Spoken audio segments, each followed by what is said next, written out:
Hi hi అండి.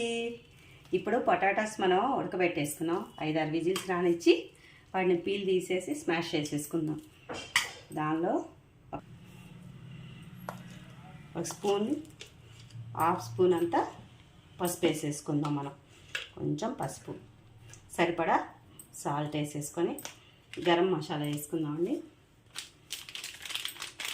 కొంచెం spicy కావాలంటే ఎక్కువ వేసుకోవచ్చు. తర్వాత ఇది మ్యాగీ మసాలా పొడి అనమాట. ఇది మ్యాగీ మసాలా పొడి మనం స్పైసీ తినేదాన్ని బట్టి ఎక్కువ తక్కువ వేసుకోవచ్చు. దీన్నంతా ఇప్పుడు కలిపేద్దాం. ఇప్పుడు మనం ఇట్లా పెనం తీసేసుకొని పెనం హీట్ అవగా నెయ్యి వేసేసుకుందాం. ఇందాక మనం చేసిన ఆలూది ఉంటుంది కదండి, దీన్ని చిన్న చిన్న రౌండ్స్ లాగా చేసేసుకుందాం. ఆలూ టిక్కాలంటారు. జస్ట్ చాలా పలుచగా చేసేసుకుందాం. ఇలా పెనం మీద కాల్ చేసుకుందాం.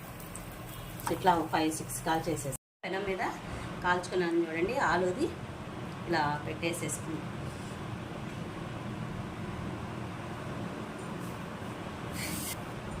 ఇలా ఆలు లైట్గా, కానీ కొంచెం ఒక 10 మినిట్స్ పట్టుద్ది హీట్ అవ్వడానికి.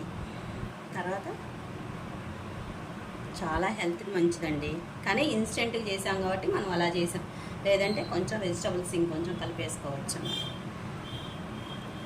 పిల్లలకి చాలా ఇష్టమైంది ఇది, సూపర్గా తింటారు, హెల్దీ కూడా. లైట్ కెచప్ వేసేసుకొని అంతే, హోమ్ మేడ్ పావ్ బజ్జీ.